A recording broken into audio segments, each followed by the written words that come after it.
I booked the lake house in late October because it was cheap, and because the photos looked like the kind of quiet I'd been needing for a long time. Gray water that didn't move much. A long wooden dock reaching out into it like a held breath. Pines crowding the shoreline so close, you couldn't see where the trees ended and the dark began. I was coming off a bad year. The kind where you stop answering your phone and start measuring your life in how many days you can go without speaking to another person, and $40-some a night for a week of that silence felt like a mercy. The listing had almost no reviews, which I noticed but didn't think hard about. The host's profile was a blank gray circle and a first name I've since forgotten on purpose. The instructions were simple. The key would be under the mat. Let yourself in. Enjoy the lake.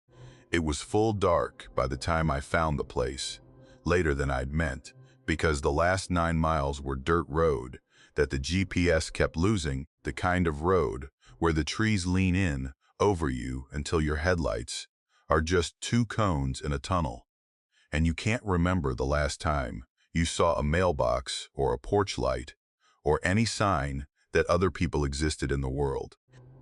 When the cabin finally showed itself in the headlights, it looked smaller than the photos, hunched at the edge of the water, and I sat in the car for a minute, with the engine running, just listening to the pines tick and shift. Then I made myself get out.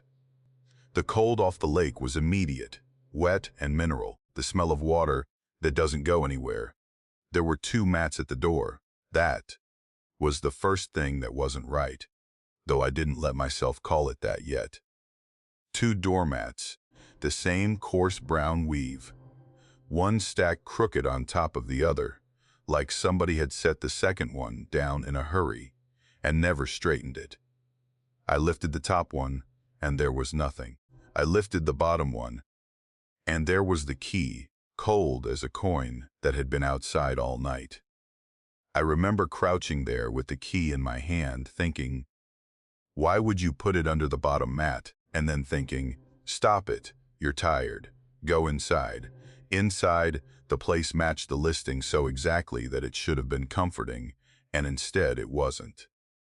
The same plaid couch, the same iron wood stove, the same braided rug going gray at the edges.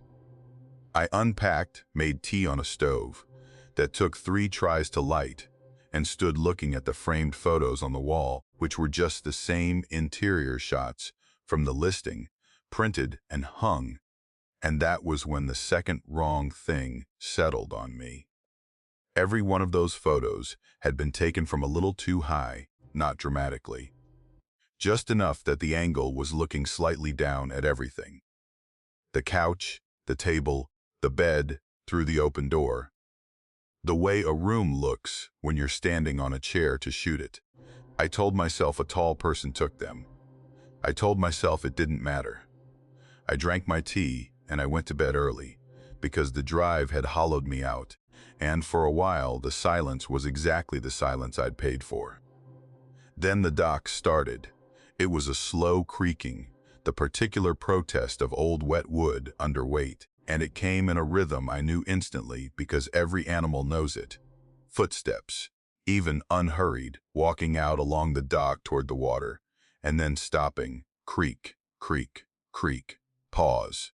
I lay there with my eyes open, telling myself it was the cold contracting the boards, the way a house pops and settles at night, except a house settling doesn't keep time, doesn't walk in a straight line, and then stands still at the far end. I got up. I went to the window with my phone flashlight, and I put the beam on the dock, and the dock was empty, and perfectly still, and dark and wet, glistening the whole way out to the end, as though every board had just been walked on by something that came up dripping out of the lake. There was no wind. The water didn't move. I stood there longer than I want to admit, my breath fogging the cold glass, and nothing happened, and eventually I told myself the only thing a person can tell themselves at 2 in the morning in a place like that, which is that I had imagined it, and I went back to bed and lay awake until the window went gray. In the morning, the second mat was gone. Just the one mat at the door now, straightened, square to the threshold. I stood on the porch, with my coffee going cold, and I looked at where the second mat had been, and there was a clean rectangle in the dust where it had sat, and a faint dark trail leading off the edge of the porch and down toward the water, the kind of mark something leaves when it's dragged. I want to be honest about how the mind works in those moments, because people who've never been alone in a place like that think they'd react with sense. I did not think someone was here. I thought the wind took it, even though there'd been no wind, even though a doormat is not a thing the wind takes. I messaged the host, because that was the rational thing to do, a small ordinary task to put my hands around. I wrote that I thought I'd heard someone on the dock, and that a mat had gone missing, and was everything all right. The reply came in seconds, not a minute. Seconds, as if a thumb had been hovering over the screen waiting, at 6 in the morning, in a place where I'd lost cell signal 9 miles back. It said, "Don't use the dock after dark. He doesn't like the light." No greeting, no explanation, no name. I read it 4 or 5 times. Then I wrote back, Who doesn't like the light? And I watched the 3 dots appear and disappear, and then the original message simply vanished from the thread, deleted, as though it had never been sent, leaving my own 2 messages sitting there talking to nobody. I checked the booking app after that, hunting for anything solid, a phone number, a real name, a refund policy. And what I found instead was that the calendar showed the place had been empty for 3 months. No bookings. I was the only guest since July. But the guest book said otherwise. It was sitting on the kitchen table, a cloth-bound book gone soft at the corners, and I'd ignored it the night before. Now I opened it. There were entries for every weekend going back months. Every single weekend, the app swore had been empty. And they were all in the same handwriting. The same careful, slightly old-fashioned hand, the same blue ink, weekend after weekend. And every entry said a version of the same thing, lovely and quiet. Such peace by the water would not return. Lovely and quiet, the water so still at night would not return. Down the whole page, the same phrase like a thing repeated to stay calm. Would not return, written by what looked like one hand pretending to be many. I should have left right then, in the daylight, and I've gone over that 100 times since. But there's a thing that happens to you out there. An inertia, a stubbornness that's really just fear, wearing the mask of common sense. I told myself I'd paid for the week. I told myself. The host was a strange recluse, and the handwriting was a coincidence, and the dock was old, and the cold plays tricks. I spent the day on the shore where I could see everything, where the lake was just gray water, and the pines were just pines. And as long as the sun was up, I almost believed it. But the sun goes down early in those mountains, in late October. It doesn't set so much as get swallowed. The light pulled down behind the ridgeline all at once, and by 5 the lake had gone the color of slate, and by 6 I couldn't see the end of the dock from the window anymore. That second night I didn't sleep at all. I sat on the couch, with every lamp in the place burning and the wood stove roaring, and my back to the wall where I could watch both the door and the window. And I waited, and around the same hour as before it came again. The creaking, the slow even footsteps out along the dock, deliberate, patient, walking out toward the water and stopping at the far end, exactly where the dock met the lake. And I remembered the message. He doesn't like the light. Every lamp in that cabin was on and throwing yellow squares out across the yard toward the water, and I thought, with a cold that had nothing to do with the temperature, that the light was reaching the dock. That whatever stood out there in the dark could see the cabin lit up like a lantern, and didn't like it. I turned off the lamps. I don't know why. You'd think a person would do the opposite, would want the light, but every cell in my body told me that being seen lighting up the dark was worse than the dark itself. And so I sat there in the pitch black, listening to the boards creak under that slow weight, and I did not shine a single light toward the water. And after a long while, the creaking stopped. I left at first light, a full day early. I didn't straighten the cabin. I didn't fill out the guest book, though my hand actually hovered over it for a second, and I'm grateful I'll never know what I might have written. I threw my bag in the car, and I backed down that long dirt drive too fast, and that's when I saw it, in the rear view, framed by the trees, as the cabin shrank behind me. Someone was standing at the very end of the dock, facing the house, facing me. Perfectly motionless, the way no living person stands. No shifting weight, no turning head, just a dark upright shape at the exact place where the footsteps had stopped both nights, where the boards came up wet. I hit the brakes without meaning to, and I looked again, and the figure was still there, still facing the cabin it would never go into, and I understood, without being told, that it had been standing there every night, out past the reach of my window. That it had always been at the end of that dock, and that the host's warning hadn't been a threat, but a kindness, the only honest thing in the whole arrangement. Don't shine your light out there, because if you do, you'll see what's already looking back. I drove the 9 miles out with my hands shaking on the wheel, and I never reported it because there was nobody to report it to. The listing was gone by the time I had signal again. The host's gray circle and forgettable name wiped clean. The whole thing closed like a mouth. Sometimes I tell myself it was a neighbor, a fisherman, a trick of the dawn light on a piling, but pilings don't face the house. And I keep coming back to the guest book, to that one hand, writing the same 3 words, weekend after weekend for months since. A cabin the app swore was empty, and I think about how I almost added my own line to it, and how every entry ended the same way, like the only true thing each guest had left behind would not return. I never will. But I don't think that book was keeping a record of people who'd stayed. I think it was keeping count of the ones the dock was still waiting on. The cabin sat alone on the eastern shore. No other houses for 2 miles in either direction. And that was the whole reason I'd booked it. I'd reached a point in my life where other people felt like weather I had to brace against. And the idea of a week where the only thing I had to answer to was the sound of water against a dock felt less like a vacation and more like medicine. The drive in was long, and the cell signal died somewhere along the ridge road.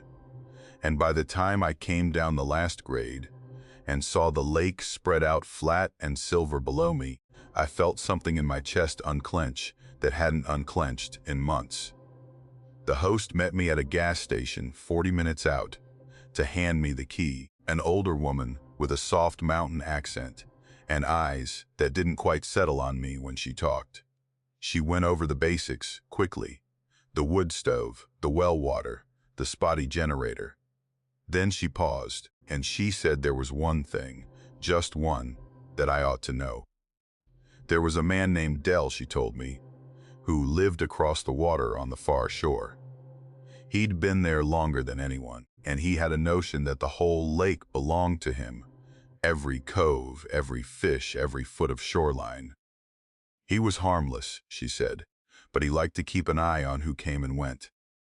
He'll wave at you, she said. Out across the water, come evening, just wave back. That's all he wants. You wave back, and he leaves you be. I remember laughing a little, the way you do at the local color of a place, the eccentric old man who thinks he owns the lake. And she didn't laugh with me. She just repeated it, slower. Wave back. Then she gave me the key and got in her truck and drove off. And I noticed she didn't once look toward the water the entire time we stood there. That first evening, I understood what she'd meant about dusk. The light in those mountains doesn't fade so much as drain, and right at the hour, when the lake went from silver to pewter to a deep settling gray, I was standing on the dock with a cup of coffee, and I saw him. A small figure on the far bank, 2 miles off, just a dark vertical mark against the tree line, and as I watched, one arm rose, slowly, lifted up and out from the body and held there. I stood frozen for a second, and then I remembered the woman's words, and I lifted my own arm and waved, feeling foolish, and across all that water, the figure held its wave a moment longer, and then lowered the arm and turned and walked back into the trees and was gone. I felt the strangest mix of unease and relief, the way you feel when something odd resolves itself into something explainable. The lonely old man, the little ritual. I went inside and made my dinner and slept better than I had in a year. It happened again. The next night, at the same hour to the minute almost, that pewter light settling over the water and the small dark figure on the far shore lifting its arm. I waved back. He turned and went into the trees. The third night the same, except, and I almost didn't trust my own eyes. He wasn't on the far shore anymore. He'd moved. He was standing halfway around the bend on the curve of the eastern shore, where the land hooked out toward a small inlet, much closer than 2 miles now. Close enough that I could see he was thin, and that he wore something dark and shapeless. The arm rose. I waved. He went into the trees. I told myself the far shore had a path along it. That of course he walked. That of course on different evenings he'd stand in different spots. But I lay awake that third night, doing math I didn't want to do, plotting the distances in my head. And the math said he was coming closer by something like half a mile every night, steady, deliberate, like a tide that only moved in one direction. The fourth evening, he was at the inlet, not across the lake at all anymore, but on my shore, my side, maybe 400 yards down the curve of the bank, standing among the cattails at the water's edge. And this is the part that I have trouble making people understand, because they always ask why I didn't just leave, and the answer is that the wave had become a thing I was afraid to break. The host's words had lodged in me. Wave back and he leaves you be. Like there was a second half to that sentence she hadn't said, so I waved. From 400 yards I lifted my arm, and the thin, dark figure lifted his and held it, and I went inside and locked the door, which I hadn't bothered to do the first 3 nights, and I sat with my back to the wall and didn't sleep at all. The 5th evening I didn't go out on the dock. I watched from the window instead, the kitchen window that faced the water with the lights off so he couldn't see me. And at the same hour, that draining gray hour, I saw him, and he was standing in the shallows at the foot of my own dock. In the water up to his knees, perfectly still, not 20 yards from the cabin, facing the house, his arm already raised before I'd even shown myself, waving slowly at the dark window, where he somehow knew I was watching. I didn't go out. I couldn't make myself open that door. I crouched there at the window with my heart going like something trying to escape my chest. And I watched him stand in the cold lake water with his arm up, waving, never speaking, never lowering it, until full dark came down, and I couldn't see him anymore, only hear the faint slosh of water that might have been him shifting his weight and might have been the wind. Except there was no wind. There's never any wind on that lake at night. That's a thing I learned that week. The water just lies there, still as glass, holding the cold. That night I called the host. I'd driven my own car up the ridge until 2 flickering bars of signal appeared. And I sat there in the dark with the engine running, and I called her and described him. The thinness of him, the dark, shapeless clothes, the way he'd been coming closer every night, and how he'd been standing in the water at my dock, and how he never made a sound. There was a long pause on the line, long enough that I said her name twice, thinking the call had dropped. Then she said, quiet, that Dell had drowned in that lake. 11 years ago. Went out in his little boat one evening and never came back, and they pulled the boat up empty 3 days later, and never found him at all. Just the boat, drifting. And she said the only reason she warned every guest about the waving was that every single guest reported it. Everyone. Without exception. People who'd never heard the name Dell, who couldn't have known, all of them came back, talking about a man on the far shore who waved at dusk. And I asked her, my voice not sounding like my own, what happened to the ones who didn't wave back? And she went silent again. And then she said she wouldn't talk about that it wasn't her story to tell, and that I should just keep waving every night until I left, and not miss a single one. And then she hung up, and when I tried to call back, the signal was gone. I want to tell you, I packed up and drove out that night, but I didn't, and I've spent a long time trying to explain to myself why. Part of it was the road. That ridge road in the pitch dark, no signal, the idea of being out there moving through the trees, instead of safe behind a locked door, was somehow worse than staying. But the larger part, the part I don't like to look at directly, was that I'd started to believe the only thing keeping me safe was the waving. That as long as I lifted my arm when he lifted his, I was holding to some agreement, some old courtesy of the lake, and that to break it, to refuse, to flee, would be to find out what happened to the ones who didn't wave back. So I stayed the last 2 nights, and both nights, at that same gray hour, he was there in the shallows at the foot of my dock, water to his knees, arm rising, and both nights I made myself open the door and step out onto the porch where he could see me, and I waved back, my whole arm aching with how long I held it, matching him, never lowering mine until he lowered his. It was on the last of those nights that I understood something that has never left me. I'd been waving at this figure for the better part of a week. This man, Dell, who the host swore had been dead for 11 years, and in all that time, across all that closing distance, I had never once seen his face. The first nights, it was the distance, 2 miles of dusk between us. Then, it was the failing light, the way the gray hour blurred everything to a silhouette. Then, when he was finally close, when he was standing in the water, at my own dock, near enough that I should have seen the features of any living man, there was always something, a fall of shadow, the angle of his head tipped down or turned just slightly away, a hank of dark, wet hair, something between his face and my eyes every single time, as though the not seeing was part of the arrangement too, as though some part of me knew that to actually see the face of the thing I was waving at would be to break something far worse than a courtesy.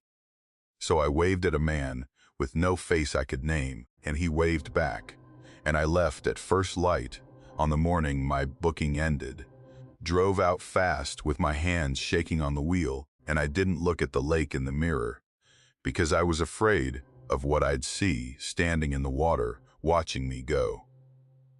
I've never told the host I made it out. I never spoke to her again. And the thing that stays with me, the thing I turn over on the nights I can't sleep, isn't the fear exactly. It's the sorrow underneath it. Because somewhere in those 5 nights I stopped being afraid of Dell and started feeling something closer to pity. The sense of a man who'd been waving at strangers from across that water for 11 years, coming a little closer each time someone new arrived, asking for nothing but that one small gesture back, that acknowledgement, that yes, I see you, you're still there, and I gave it to him. Every night I gave it to him. And I think about all the guests before me who gave it to him too. The same wave, the same aching arm, the same locked door. And I think about however many didn't, the ones the host wouldn't speak of. And I wonder if the difference between us was really that simple. A raised arm, a wave returned across the still gray water. I still catch myself, years later, at dusk by any quiet lake, lifting my hand before I've even seen anything there. Just in case. Just so whatever's watching knows that I see it too. I rented the place for a fishing weekend, the kind of trip I'd been promising myself for years and never taking. And what sold me on it was a single line in the listing. Private cove, it said, deepest water on the lake. There was a photo of a small dock reaching out over water, so dark it looked like a hole cut into the world. And I remember thinking that was where the big fish would be, down in that cold black depth, where the sun never reached. When I called to book it, the host, an older woman with a slow, careful way of speaking, brought up the depth again before I could. She said it, like it was the property's finest feature, the way another host might brag about a hot tub or a view. Deepest water for miles, she said, drops right off at the dock. You won't find bottom out there. I took it for a fisherman's promise and I booked the weekend, and I didn't think any more about it until I was standing on that dock for the first time. Looking down, the water near the dock dropped off fast. That part was true. You could stand on the boards and look straight down and watch the pale rock of the shallows fall away into a darkness that swallowed your eyes after a few feet. Black within arm's reach, the bottom invisible. I'd fished a lot of mountain lakes, and I'd never seen water go dark that quickly, that close to shore. And there was something about it that made my stomach turn over. In a way I couldn't explain, an instinct older than thought. The way you flinch back from the edge of a cliff before your mind has even named the danger. But the fishing was good that first afternoon. I pulled 3 fat bass out of the shallower end of the cove before dusk, and I cooked them on the cabin's old stove. And I told myself the dark water was just dark water. And I slept fine that first night, tired and full and pleased with myself. It was the second morning that I saw them. I was on the dock with my coffee, early, the sun just clearing the ridge and laying its light flat across the cove, and as I looked down into the water, something caught my eye. Shapes. Down in the dark, where the bottom should have been invisible, the low angle of the morning sun was reaching just far enough to pick out forms I hadn't been able to see the day before. Pale shapes. And the thing that made me set my coffee down very slowly and crouch at the edge of the dock was that they were regular. Arranged. Not the jumble of rocks and sunken logs you'd expect, but straight lines and right angles, things with legs, things that stood. As the sun climbed and the light pushed deeper, I made them out one by one, and my mind kept refusing the word, even as my eyes handed it over. Furniture. Down there on the lake bed, a good 20 feet beneath the surface, sat a chair, a table beside it, the frame of a bed, its posts still standing upright. All of it arranged the way furniture sits in a room, spaced and oriented, as if an entire room had been lowered gently into the black, and left there in the cold and the dark, waiting for someone to come home to it. I called the host that afternoon, driving up the grade, until my phone found a signal, and I described what I'd seen, half expecting her to laugh at me. She didn't. She got quiet, and then she told me, in that slow, careful voice, that there used to be a house there, right where the cove was now. A whole hollow with a handful of homesteads in it, and decades back, the power company had dammed the river downstream and flooded the valley to make the lake, and the people had been moved out and paid off, and the water had come up over their fields and their roads and their homes. They were supposed to clear it all out first, she said, Burn the houses, haul off what was inside. Most places they did, but that cove, and she stopped. And then she said the cove was the deepest part, the old bottom of the hollow, and that one house down there had never been cleared at all. They'd run out of time, or money, or will, and the water had simply risen over it whole, furniture and all, and it had been sitting down there in the dark for 60 years. She said it, the way you'd recite a piece of local history, but there was something underneath her voice, something tight, and right before she hung up she said, almost to herself, "Most folks never see it. The water's usually too dark. You must have caught it at just the right hour." And it didn't sound like a comfort. It sounded like a warning I didn't know how to hear. That night, I heard the chair. I was lying in the cabin's narrow bed with the window cracked to the cool night air, that total mountain silence pressing in, the kind of quiet that has weight to it. And at some hour past midnight, a sound came up out of the cove and into the room. The scrape of a chair across a wooden floor, slow, deliberate. The exact long groan of chair legs, dragging over old planks. The sound of someone pushing back from a table to stand. It came up through the water, and through the pilings of the dock, and into the bones of the cabin itself. And I lay there absolutely rigid, every hair on my body standing up, telling myself the thing you tell yourself. That sound travels strangely over water at night. That it was a boat somewhere far off, a tree creaking, the dock settling.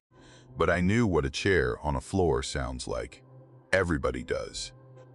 It's a sound burned into us from childhood, from 1,000 kitchens and dinner tables. And there is no mistaking it for anything else. And there was no floor down there for a chair to scrape across. Only 20 feet of cold black water and a drowned room, with no ceiling and no walls and no sky above it. And somewhere in that room a chair had just been pushed back. It came again the next night. Same hour, near as I could tell, that long, deliberate scrape rising up out of the cove.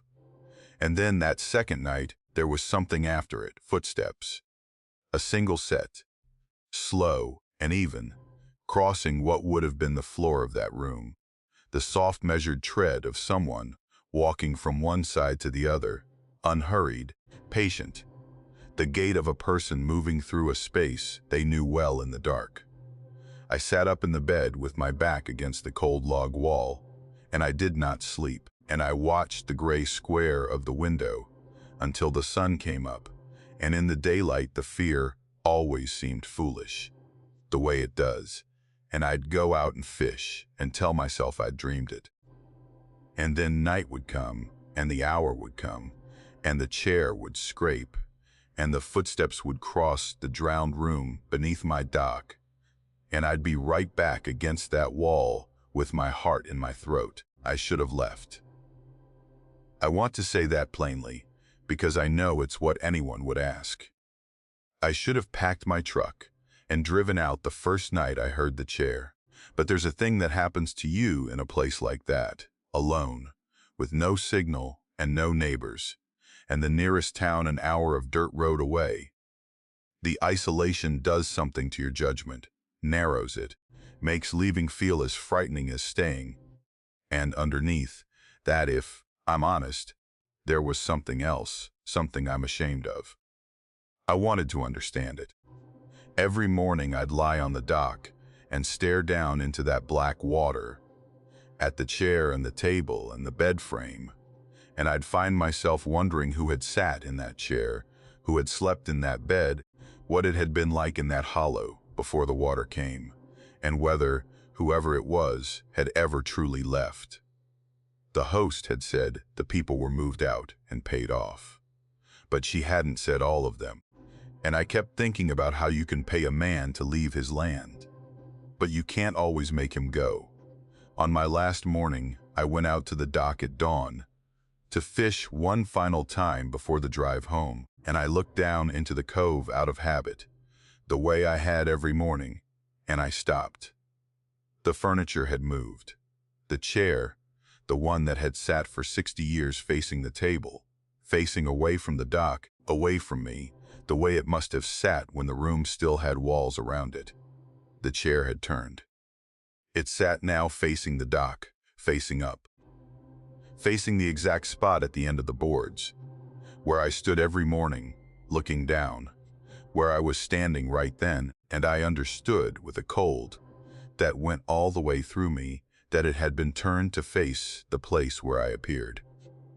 20 feet down, in water, no living person could move through and come back up from. A heavy wooden chair had been picked up and set down again, pointed at me, and the cove was utterly still.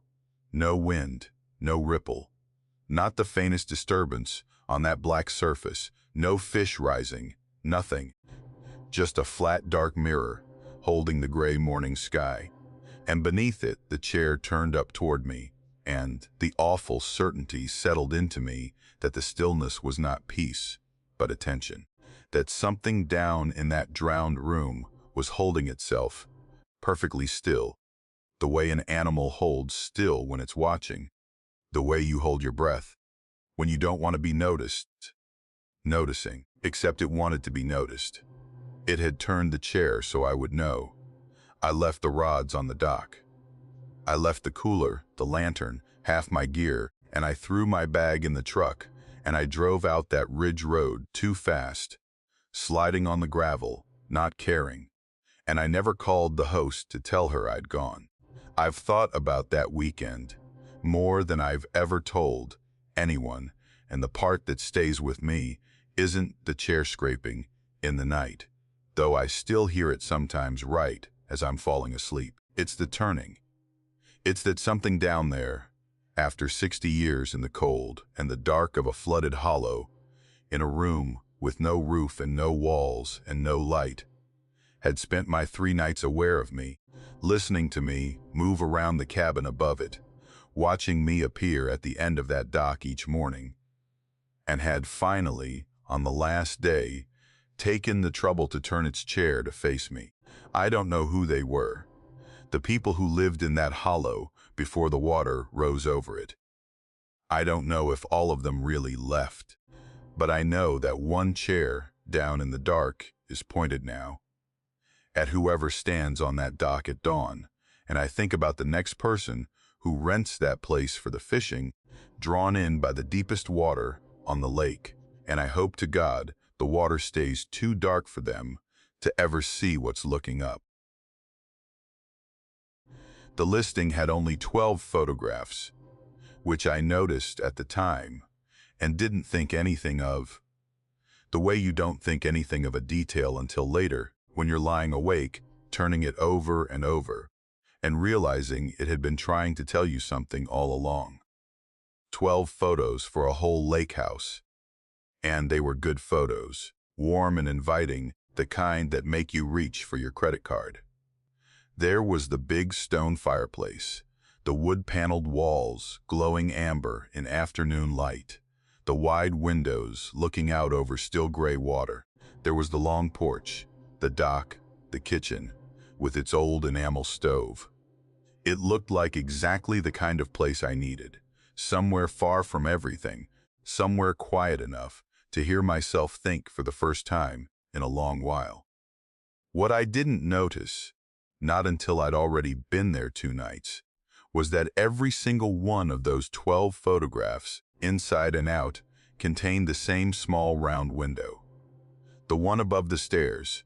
The host's instructions came in a long message a day before I arrived.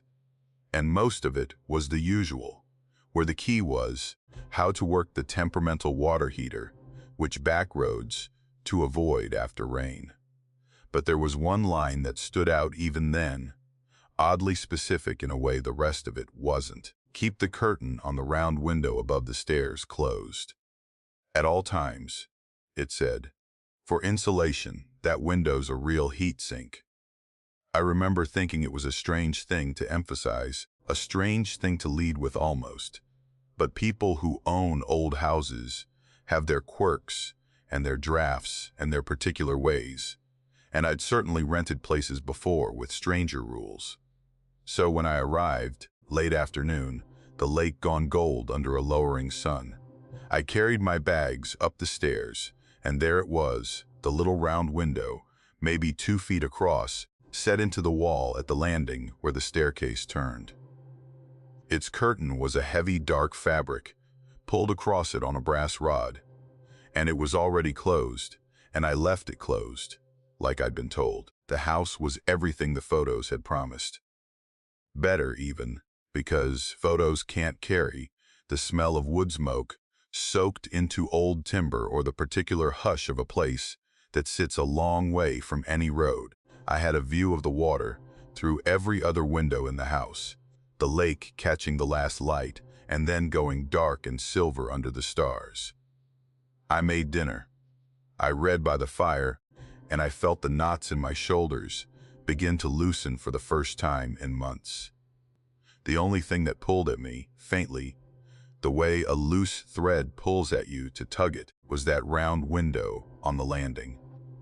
Every time I climbed the stairs, I was aware of it there beside me, dark and closed, and I had the absurd urge to draw the curtain and look out, just to see what it was.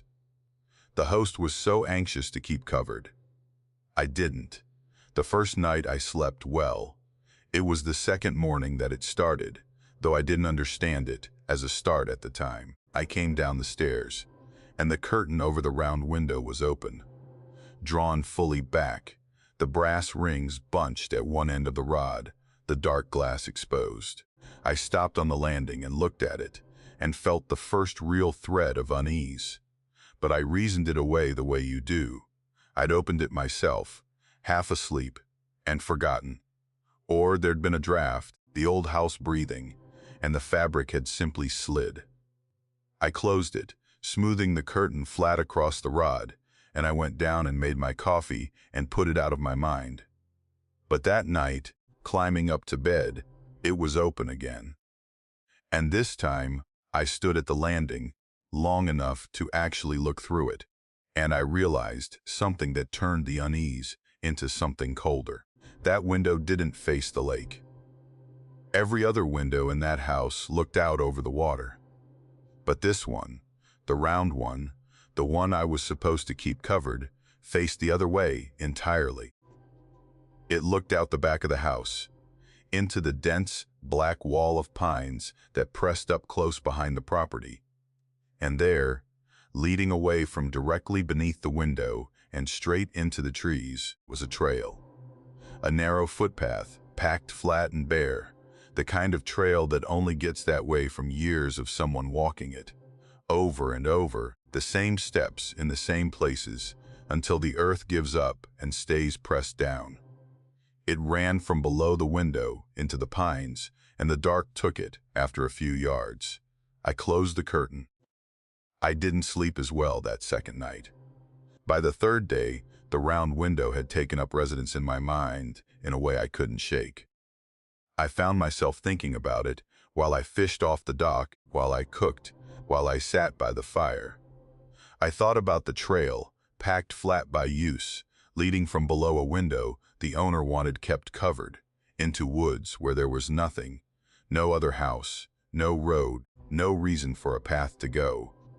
And I made a decision that I've regretted in a quiet way ever since, which was that I would stay up that third night and watch it.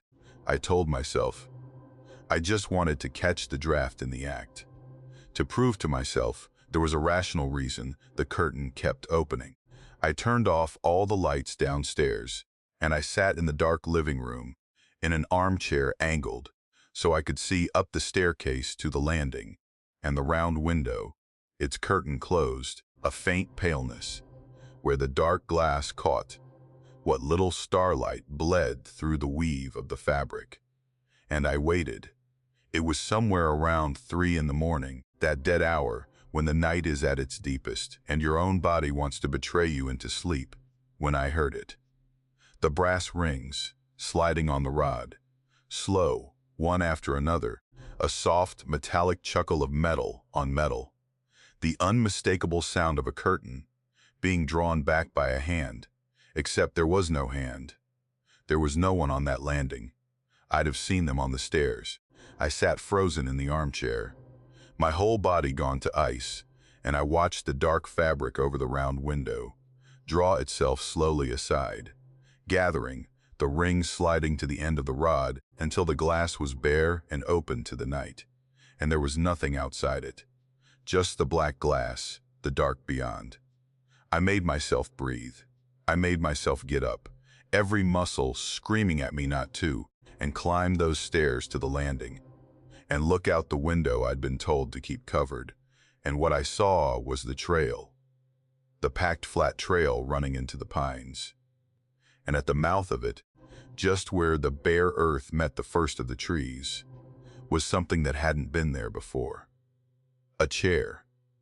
One of the wooden kitchen chairs from downstairs, carried out into the night and set at the head of the trail, facing the house, facing the window, facing in, toward me. I went down, and I counted the kitchen chairs, and there were 3 where there should have been 4.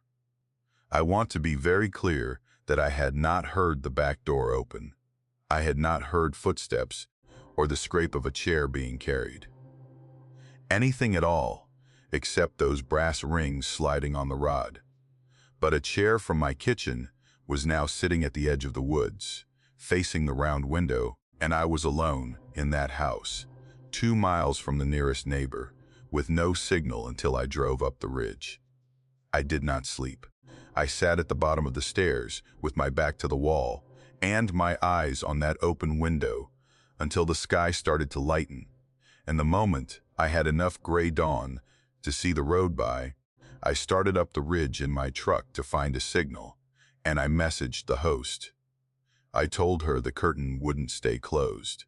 I told her about the trail and the chair set facing the window in the night, and I asked her, plainly, what was going on with that window. Her reply came slowly, in pieces, and it has never left me. She said the round window was how the previous owner had kept an eye on things, that he'd lived in that house alone for almost 40 years. A man who didn't care for people, who'd let the trail wear itself into the earth, walking out to the same spot in those pines every evening of his life, though she wouldn't say to do what. And she said that when he was dying, he'd made one request of the family, that he be buried out there, at the end of that trail, in the woods behind the house, and that they'd honored it. And then she wrote the line that sent me down to throw my bags in the truck without folding a single thing. As long as you keep the curtain closed, she said, he stays where he was put. Keep it closed, and he stays out there. I asked her what happened if it was open, and she didn't answer that. She just sent, again, keep it closed, and then nothing more. I left at first light, before her last message had even properly settled in my mind, and I drove out fast down that long dirt road, and I have never gone back. But here is the thing I can't put down, the thing I turn over on the bad nights. When I came down the stairs that final morning to leave, the round window's curtain was open. Of course it was open. It was always open by then, no matter how many times I closed it. And I looked out of it one last time before I went, some compulsion I couldn't fight, down the length of that packed flat trail toward the trees. And the chair was gone. The kitchen chair that had sat all night at the mouth of the path, facing the window, facing in. It wasn't there anymore. And I stood on that landing in the gray morning light, understanding 2 things at once, and wishing I understood neither. The first was that something had carried it back in the night, back down that trail into the dark of the pines, to wherever the trail ended, to whatever was at the end of it. And the second was that I'd never heard the brass rings slide closed. Not once, all that long night. The curtain had opened itself in the dark, and it had stayed open, and I'd kept it open by watching, by wanting to see, and I have wondered every day since whether that was all it had ever needed from any of us. Not the curtain closed, but someone awake at the bottom of the stairs, looking out, while it came up the trail to look back in. I came to the lake house to write, alone, in the dead middle of the off-season, when the leaves were down, and the tourists were gone, and the whole shoreline had emptied out into that particular gray stillness that settles over mountain water in late autumn. I'd taken on a book I was badly behind on, and I'd convinced myself that what I needed was isolation, a place with no internet and no neighbors, and nothing to do but sit with the work until it gave itself up. The listing was cheap because nobody else wanted a lake house in November, and the host, an older man who handled everything by mail and left the key in a lockbox, seemed almost grateful that anyone had booked it at all.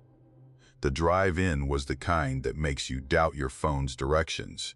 Miles of switchback and bare trees, and when I finally came down to the house, it sat alone at the end of a long gravel spur, low and dark against water the color of pewter. And I felt, getting out of the car into that enormous quiet, exactly the loneliness I'd been chasing. I should have recognized it for what it was. There's a kind of quiet that's restful, and a kind that's waiting, and they feel identical until it's too late to tell them apart. On the mantel above the cold stone fireplace, there was a guest book, a thick thing bound in cracked brown leather, and that first night, settling in with a glass of whiskey and a fire going, I picked it up the way you do, out of idle curiosity, wanting to know who'd been here before me. The early entries were exactly what you'd expect. Warm, ordinary, a little dull. Families thanking the host for a peaceful week. Couples noting the good fishing, the beautiful sunsets, the loons calling at dawn. Handwriting of every kind, blue ink and black, careful and careless, going back years. I read them with the half attention you give such things, turning pages, smiling at the small human warmth of strangers, until I reached one that stopped me. It was dated 3 days into the future. Not the past, the future. In handwriting I didn't recognize, a cramped and hurried hand, and it described, in plain detail, a day I hadn't lived yet. A cold gray morning, with a skin of frost on the dock, a breakfast of eggs, and the last of some bread gone hard, a long afternoon of rain against the windows, and it ended with a single line that I read 3 or 4 times before the meaning of it settled into me like cold water down the spine. I shouldn't have gone down to the water. I laughed. I want that on the record, because it matters to how the rest of it went. I laughed out loud, alone in that house, and I decided it was a prank. Some previous guest with a dark sense of humor, or the host himself, writing a spooky little entry to unsettle whoever came next, the way people leave fake ghost stories in old guest books for the fun of it. I closed the book and finished my whiskey and went to bed. And I'll admit, I slept lightly, but I slept. And in the morning, the foolishness of it seemed obvious in the daylight. Then I went to make breakfast and I burned the toast. Let it go too long in the temperamental old oven while I was looking out at the water. And I stood there scraping the black off the bread and felt, for no reason I could name, a need to go and look at the book. There was a new entry, dated for that very day, and it was short, and it described, among the small ordinary things of my morning, that the toast had burned. I had told no one. There was no one to tell. I had burned the toast not 20 minutes before, alone, in an empty house, at the end of a gravel road in the off-season, and there it was in the leather book, in that same cramped, frightened hand. I checked the doors, both locked from the inside, as I'd left them. I checked the windows. I walked the whole small house, and there was no one in it but me. And the book sat on the mantel where it had sat all night, and I had not heard a page turn, or a pen move, or a footstep, and yet there was a new entry that there had not been the night before, written for a day I was only just beginning to live. I told myself 100 things over the next hours, that I'd read the entry the night before and forgotten it, that my mind was filling in the burned toast detail after the fact, that the off-season solitude was already working on me the way it works on people who stay too long alone. But the entries kept coming. Each morning there was a new one, dated for the day ahead, and each was accurate in ways that grew harder and harder to explain away. One morning the entry said I'd hear a tapping at the back door, and that afternoon, as the light failed, something tapped at the back door. Slow, patient, 3 knocks, and a pause, and 3 more.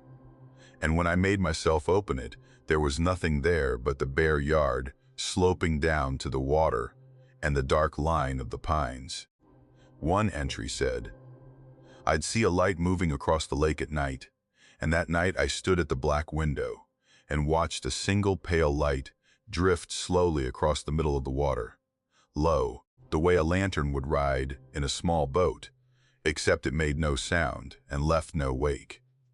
And there was no boat under it that I could see, just the light, crossing from the far shore toward the house, and then winking out. And every morning, before any of it happened, the book had already known. The entries were changing, too, and that frightened me more than the accuracy. At first, they'd been almost neutral, little catalogs of the day's small events. But as the days went on, the handwriting grew worse, more cramped, the lines shorter, and a tone came into them that I can only call fear. The hand that wrote them was afraid. The entries stopped describing sunsets and started describing the light on the lake, the tapping, the way the water was always perfectly still now. Even when the wind moved the trees, the sense the writer had of being watched from the dock. They got shorter, as if whoever wrote them had less and less time, or less and less will. And then one morning I turned to the entry dated for my last day, the morning I was due to leave, and it was a single word, scrawled so hard the pen had nearly torn the page, the letters shaking. Don't. That was when I decided to leave a day early. I'm not too proud to say I'd had enough, that whatever was happening in that house had worn through my skepticism the way water wears, through stone, slow and total. I packed my things in the failing afternoon light, threw my bags in the car, and turned the key. And the engine turned over and caught and died. Turned over and caught and died. Again and again, the battery strong, the engine almost catching, and then falling away to nothing, the way a car does when something in it has quietly decided not to run. I sat there in the dark with my forehead against the wheel, and then I went back inside to wait for morning and a clearer head, and I picked up the guest book, because I couldn't not, and there was a fresh line at the bottom of the page, ink still wet enough to smear under my thumb. The car won't start, it said. He wants you to stay. I did not sleep that night. I sat in the armchair by the dead fire with the book in my lap, and every lamp in the house burning, and I watched the windows go from black to the faintest gray, and I held the book the whole time, and it did not move. No page turned, no line appeared, not while I was watching, but I was so afraid to look at the last page. The page dated for that morning, the morning I was now living. Because I understood by then that the book wasn't predicting anything. It was telling me what was going to happen, and it had been right every single time, and there was a final entry waiting on that page for a day that had now arrived. When the light was full enough that I couldn't put it off any longer, I turned to it, and the entry for that morning was longer than the others had been, and it was written in handwriting I knew, my own hand, unmistakable, the way I cross my sevens and loop my G's, though I had no memory of writing it, though the pen had never left the table beside me all night. It described, in my own writing, that I would walk down to the dock at sunrise to meet the man who had been waiting in the water all week, the one who had tapped at the door, the one who had carried the light across the lake, the one whose hand had filled the book each morning, Until, on the last day, the book had finally given the pen to me. I have not gone outside. That is the truth, and it is the only thing I have left that the book did not predict, the one line I have refused to live out. The sun is up. The dock is down there past the window, gray with frost, reaching out into water that has not moved in days. And I have stood at the glass, and I have seen, or I think I have seen, something out at the end of it where the boards meet the lake, a dark, patient shape facing the house, waiting the way it has apparently been waiting all week for me to read my own handwriting and understand and come down to meet it. And the book has stopped adding pages. That's the part I can't make peace with, sitting here, not knowing how long I can hold out. As long as the entries came, the days kept going, one after another, the book always knowing what was next. But it has stopped. There are no more entries. There is no tomorrow written in it, no day after this one, nothing waiting on the next blank page. And I have come to understand that the book only ever wrote the days I was going to live. It does not write past the dock. It does not write past the water. And I am sitting here with the last full page in my own hand, and all the empty pages after it, listening to the absolute stillness of that lake, trying not to think about the one thing the silence keeps telling me, which is that the only way the book starts writing again is if I go down to the water, and the only way it never writes another word is if I don't. And either way, the man at the end of the dock is still waiting, and the sun is climbing, and I do not know how much longer a person can simply sit and refuse to live the last page that's already been written for them. Every lake house I'd ever seen faced the water. That's the whole point of them.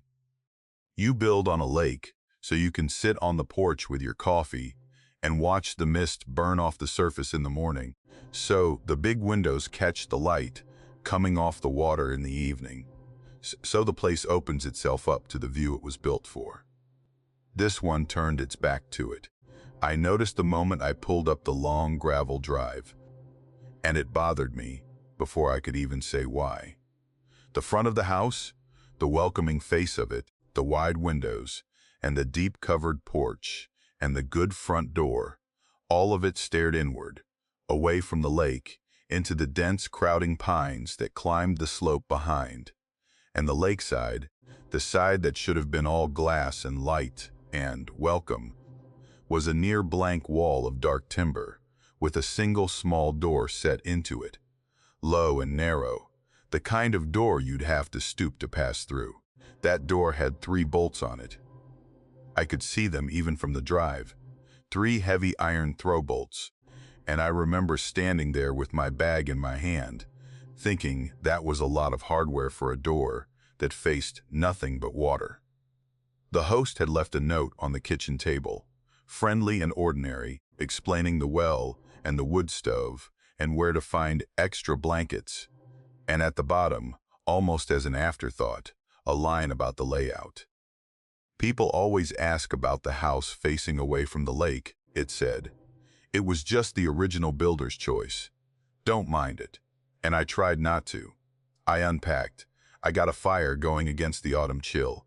I made myself a simple dinner, and I told myself the house was charming in its oddness, that some long-dead builder had simply wanted his view of the mountains instead of the water, that there was nothing strange about it at all.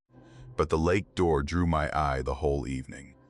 I'd be reading by the fire and find myself looking at it. I'd cross the room and slow down passing it. It was the way you can't stop touching a sore tooth, can't stop checking a wound. Some animal part of you returning again and again to the thing that's wrong.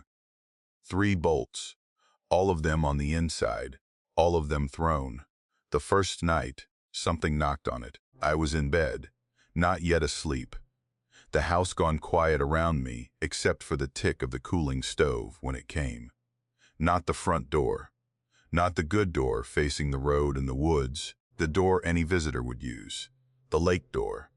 3 slow knocks, low down on the timber, deliberate and unhurried. Knock, knock, knock, and then silence. I lay there with my heart going, and told myself I'd imagined it, or that it was a branch, or the house settling. But I knew the difference between a house settling and a knuckle on wood. Everyone does, and there had been a patience to it, a deliberateness, the spacing of the knocks, even as a heartbeat. I did not get up. I did not answer it. I lay in the dark with my eyes open and waited, and nothing more came. And eventually, somehow, I slept. I'd half convinced myself by daylight that I'd dreamed it, the way you do. But the second night it came again. Same hour, near as I could tell, that dead still hour past midnight. 3 knocks on the lake door, low and slow and patient, and then nothing. And the third night the same. Always 3. Always at the same time. Never hurried, never angry, never the frantic banging of someone who wanted in badly.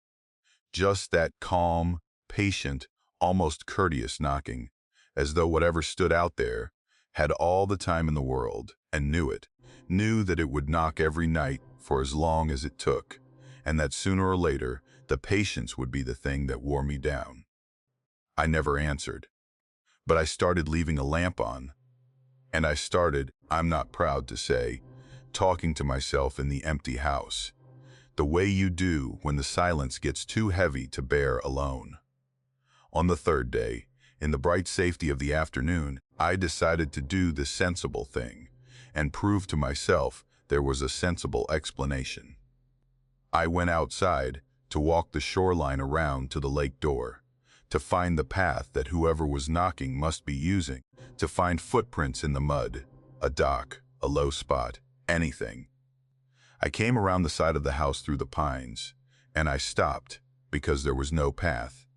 There was no shore on that side at all. The land simply ended at the lakeside wall of the house and dropped away, steep and sudden, straight down into deep, dark water that lapped right up against the foundation, right up against the very threshold of that bolted door. The door opened onto nothing. There was no ground beneath it, no ledge, no boards, nothing a person could stand on. The water came right to the bottom of the door and went down from there into a darkness I couldn't see the bottom of, and I stood there on the slope above it, with the cold understanding rising in me slow and total, that for something to knock on that door, low down on the timber the way it did, 3 slow knocks every night at the same dead hour, it would have to be standing in the lake.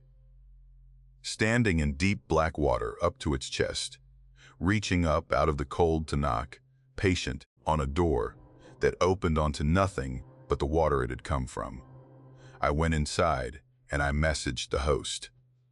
I drove up the ridge until I had a signal, and I wrote her plainly that I was leaving early, that something was knocking on the lake door every night, that there was no shore on that side, that whatever it was had to be in the water to do it. I expected her to tell me it was an animal, a beaver, a branch on the current, the ordinary reassurances. Her reply when it came was not that. She wrote that the house faced away from the water on purpose, that the man who built it, the original builder, had built it that way deliberately, so that he would never have to look at the lake at night, never have to see what came up out of it after dark.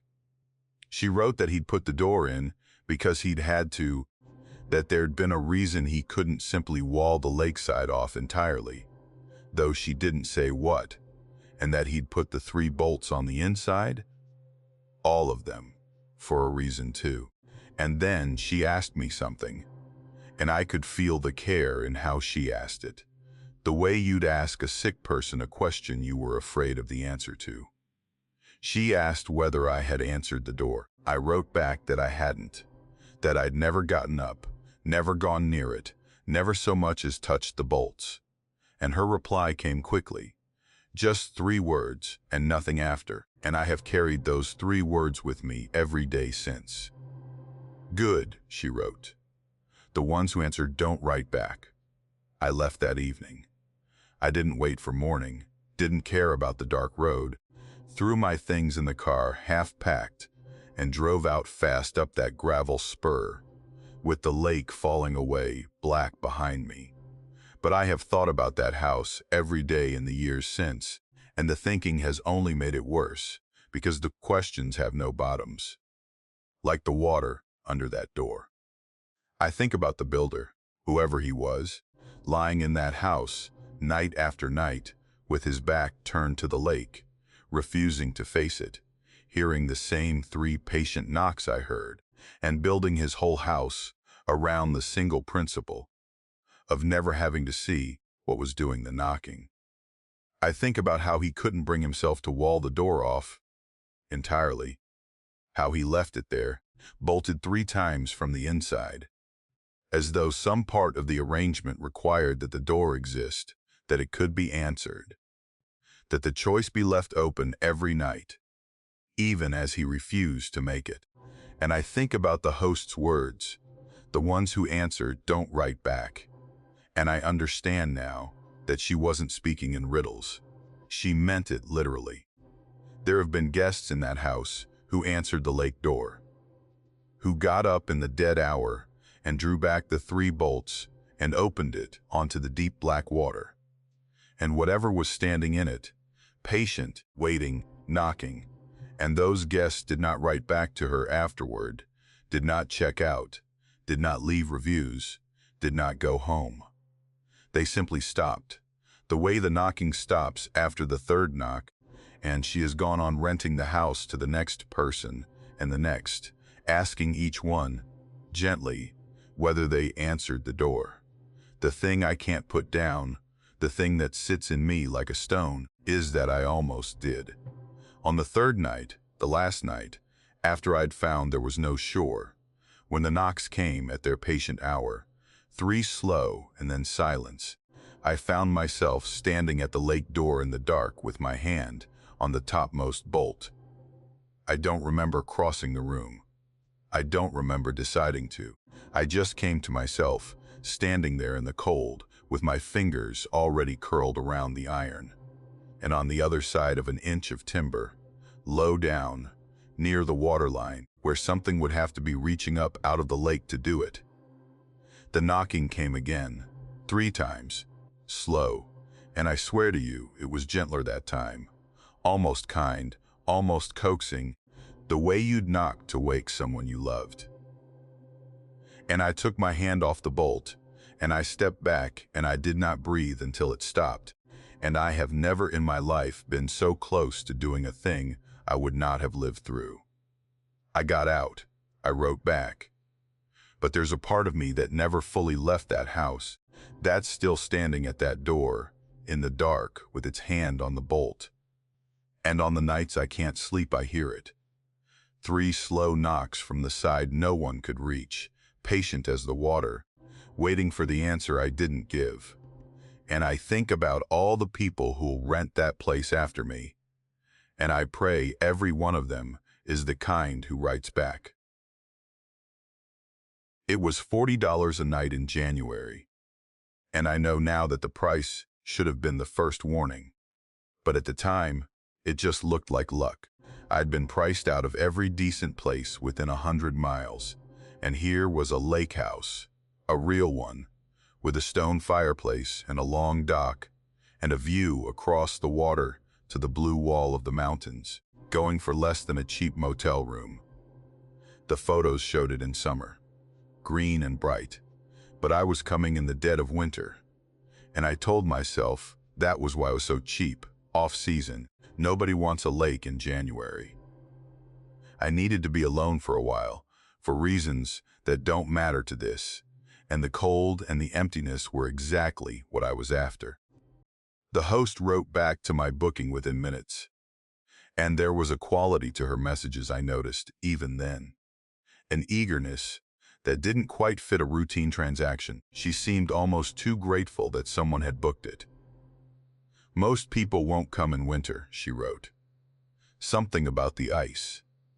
I asked what she meant, and she didn't answer that, just sent the lockbox code, and a long string of well wishes, told me to keep the wood stove going, and signed off.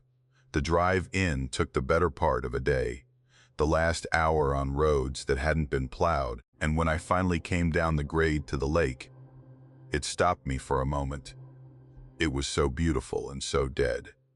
The lake was half frozen, a great sheet of dull white ice reaching out from the shore toward the center, where a stretch of dark open water still lay. Gray under a gray sky, the house sat alone at the water's edge, with no other roof in sight in any direction, smokeless, shuttered, waiting. I got the fire going right away, and I ran the electric heaters in every room, but the house was cold in a way the heat couldn't touch. Not a draft, not a failure of the stove, just a deep settled cold that lived in the timbers and the floor, and seemed to drink the warmth out of the air as fast as I could make it. I wore my coat indoors that first evening. I told myself it was the kind of cold any empty house holds in January, that it would warm through by morning. It never did. The first night the lake spoke. I'd read about it, the way big ice does, but I'd never heard it, and it's a sound that goes right into your chest. Deep, booming cracks that roll across the surface, like something enormous shifting in its sleep. Long, groaning shudders, the occasional sharp report like a rifle as a new fracture opened somewhere out in the dark. It frightened me at first, and then, the way these things go, I got used to it, learned its rhythm, let it become the ordinary voice of the place. But late that first night, lying in bed with the booming ice for company, I started to hear something underneath it. Another rhythm, separate from the random groans of the lake. Footsteps. The crunch of someone walking out on the frozen surface, steady and even. The unmistakable cadence of a person crossing the ice in the dark, coming from the direction of the open water at the center, coming toward the house. I lay very still and listened, and the footsteps came on, patient, unhurried, crunch after crunch over the snow-dusted ice, and then they stopped. Somewhere near the dock, and the lake went back to its booming and groaning, and nothing more came. In the morning I went out to the dock in the thin gray light, half to reassure myself, and half because I had to know. And there were tracks. A single line of footprints crossing the ice from the center of the lake, from the edge of that dark open water, all the way into the foot of my dock. One set, evenly spaced, the stride of a person walking calmly, and they were bare. Bare feet, the clear shape of toes and heel and arch, pressed into the dusting of snow over the ice. A line of naked footprints, crossing a frozen lake in January, coming from open water. No person could have come out of and lived. I stood there a long time looking at them, and then I went inside, and I did not go back out, and I told myself a great many things that none of me believed. It came again the next night, and the night after, and each morning the line of bare prints was longer, closer, more of itself completed. The first morning they'd stopped at the foot of the dock. The second morning they climbed the dock steps and stopped at the top. The third morning they crossed the snow of the yard and stopped at the corner of the house. And from there I could see where they'd gone on, circling, a line of bare footprints all the way around the foundation. Pausing, I noticed, under each window, as though whatever made them had stopped at everyone to look in before moving on to the next. I messaged the host. I sent her photographs of the prints, told her about the footsteps in the night, asked her plainly what was happening at her house. The messages went through. She didn't answer. I sent more. Nothing. The eager, grateful host, who'd written back in minutes, had gone silent the moment I described the tracks, and I have thought since that she'd heard it all before, that the silence was its own kind of answer. I found the review that third day, scrolling back through the listing in a kind of panic, looking for anything, any previous guest, any explanation. There was exactly one review, years old, from an account long since deleted, and it had no stars and no detail and no story. It was a single line. Do not stay past the third night in winter. That was all. No warning about what would happen. No curse, no legend, just that flat, plain instruction from someone who'd clearly meant it and clearly known. And I sat there, in that cold house in the failing light, and understood that I was on my third night, and that the road out was unplowed, and that the dark was already coming down over the ice. The footsteps came earlier that third night. Not in the dead hour, but not long after full dark. The patient crunch of bare feet on the frozen lake, crossing from the center toward the house, and this time they didn't stop at the dock or the yard. They came up. I heard them climb the porch steps, slow, wet, a soft sucking sound to each one, as though the feet that made them were soaked through, and they crossed the porch boards to the front door and stopped. And then I heard the breathing. On the other side of the door, inches from me where I'd backed myself against it, slow and wet and labored, a deep waterlogged breathing like air, dragged through a flooded throat, in and out, patient, and then it spoke. The voice was low and thick, and it sounded, I swear before God, like it was speaking from underwater, every word bubbling up through depth and cold, and it asked almost gently to be let in. It said it was so cold out on the ice. It said it just wanted to come in where it was warm, by the fire where I was. It said it had been cold for such a long time, and it knew my name. It said my name through that door in that drowned, bubbling voice, kindly, the way you'd coax a frightened child, asking to be let in where it was warm. I sat against that door all night. I put my back against it, and my feet against the floorboards, and I held it shut with everything I had. Though it never pushed, never rattled the handle, never did anything but breathe and ask, over and over, in that wet, patient voice, to be let in. Hours of it. The fire burned down and I didn't dare move to feed it, and the cold came up through the floor into my bones, and still it asked, never angry, never hurried, just endlessly, terribly patient. The way the footsteps had been patient, the way the prints had come closer, one night at a time, as though it had all the winter in the world, and knew that sooner or later the cold, or the fear, or the sheer exhaustion would make me reach up and turn the bolt. I don't know how I didn't. There were moments near dawn when I wanted to, when the cold had gotten so deep into me that part of my mind started to reason that letting it in by the fire would at least end the waiting, and I think that wanting was the most dangerous part of the whole night, more than the voice, more than the breathing. But the gray came at last into the windows, and somewhere in the strengthening light the breathing stopped, midword, and the porch was silent, and I sat there shaking until the sun was fully up, before I dared to move. When I finally opened the door, there was nothing on the porch, but a wet patch already skinning over with ice, the shape of where something had stood, and the line of bare footprints leading back down the steps and across the yard and out onto the frozen lake. I followed them with my eyes, all the way out across the white expanse to the center, and there the open water lay, except it wasn't the ragged stretch I'd seen when I arrived. It was a circle, perfectly round, a clean dark circle of open water in the middle of all that ice, smooth-edged as though it had been cut, and the bare prints led straight out to it and stopped at its rim and did not come back.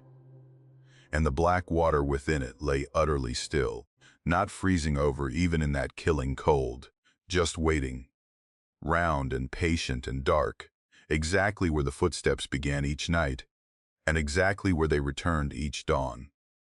I left within the hour, fear giving me enough strength to dig my car out of the unplowed drive and grind my way back up the grade with my hands shaking on the wheel. I never heard from the host again. The listing was gone within a week. The whole house wiped from the site as though it had never existed. And I've never been able to find it since. Though I've looked, on the nights I can't sleep, on the nights the cold gets into the house a certain way, and I find myself listening for a sound underneath the ordinary sounds. I don't know who it was out there, or what, or how long it has been cold, in that round dark hole in the center of the lake, coming closer one winter night at a time, to every person foolish enough to book a lake house for $40 in January. I only know that the single review told the truth, that you must not stay past the third night. And I have wondered ever since about all the people who didn't read it, or didn't believe it, or read it the way I almost did. Too late, and on the third night with the road snowed shut behind them. And I think about the worst part, the part I've never told anyone until now, which is that on that last terrible night, somewhere in the cold and the dark, with that wet voice saying my name, there was a moment when I almost answered it, when I almost called back through the door that I would let it in, because it had sounded, just for a moment, so very tired, and so very cold, and so much like it only wanted what any of us want on a winter night, which is to come in out of the dark and be warm. And I think that's how it gets the ones who don't write back. Not with fear, with pity. The listing mentioned a caretaker, which was part of why I booked it. I was nervous about the isolation.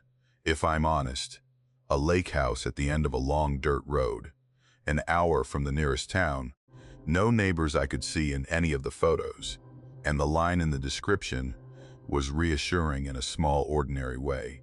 There's a caretaker, Walt, who lives in a little shed behind the house and keeps things running, it said. You might see him around. The host, when I asked about him, was casual about it.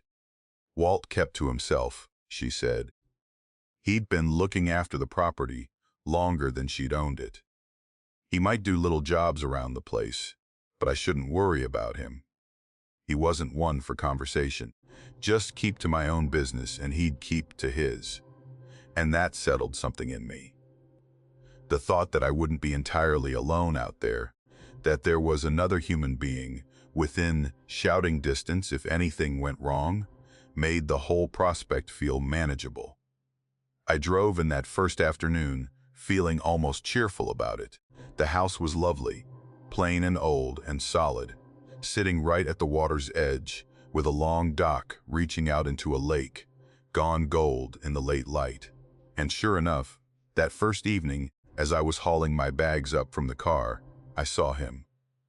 An older man's, standing in the doorway of a small shed back in the trees behind the house, wearing a faded canvas work coat, and when he saw me looking, he raised one hand in a slow, easy wave. I waved back, and I felt a wash of relief so plain it almost embarrassed me. There he was, Walt, just as promised.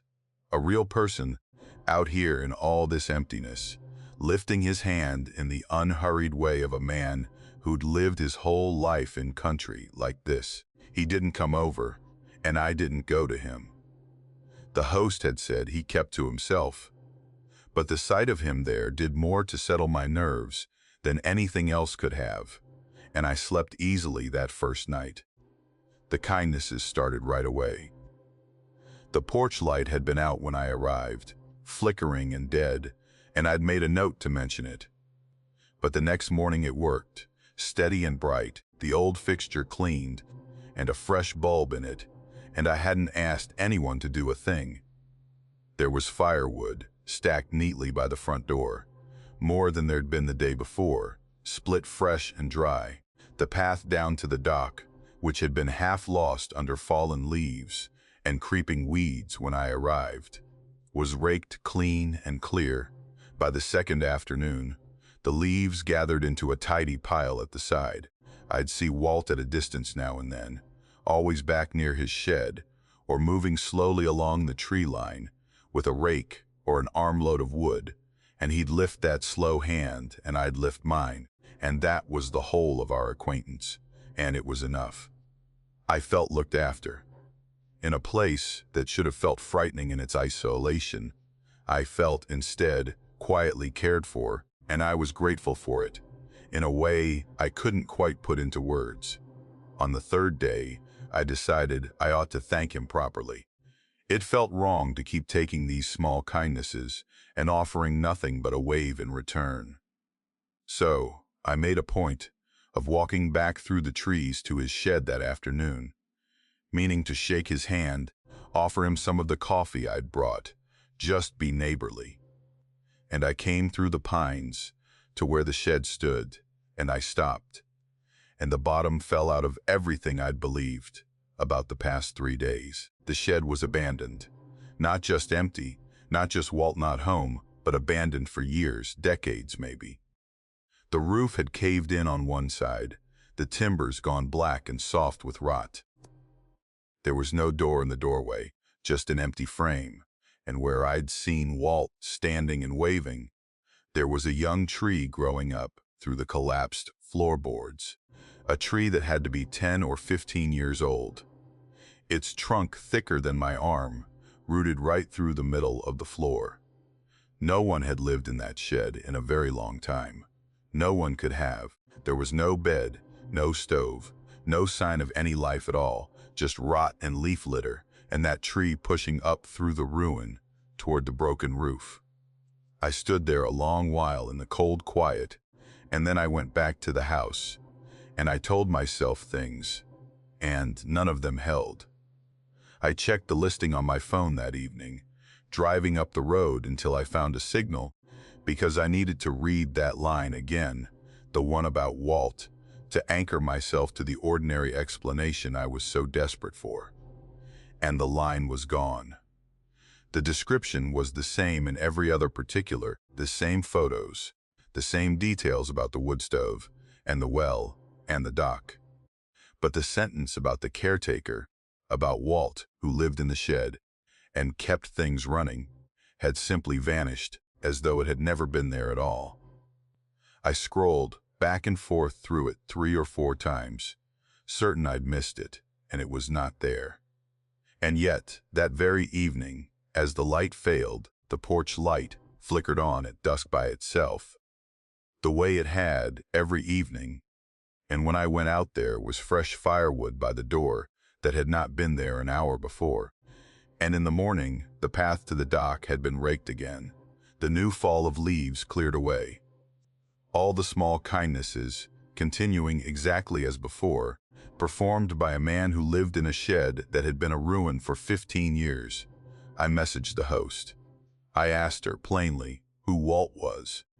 I told her I'd gone to the shed and found it collapsed and empty and clearly abandoned for years, that there was a tree growing through the floor, that no one could possibly be living there, and yet someone or something was still raking my path and stacking my wood and lighting my porch lamp every single evening. She took a long time to answer. Hours. Long enough that I'd gone to bed and given up on hearing back, when my phone finally lit up in the dark. And what she wrote, I have never forgotten. She said, Walt had been the caretaker of that place for 40 years, that he'd loved it more than anything in his life, that he'd had no family and no other home, and that the lake and the house in the woods had been the whole of his world.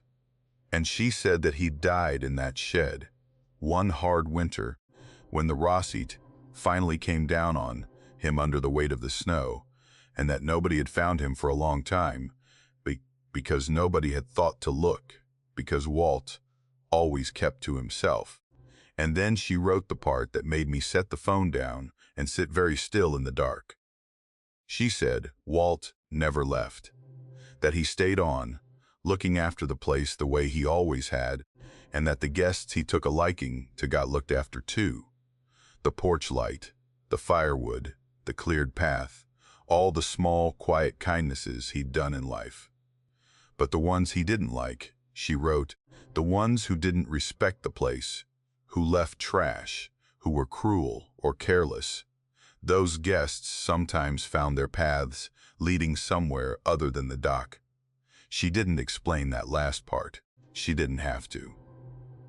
I thought about that rake path down to the water, how clear and easy it was to follow in the dark, and I thought about what it would mean for a path to lead somewhere other than where you thought it went.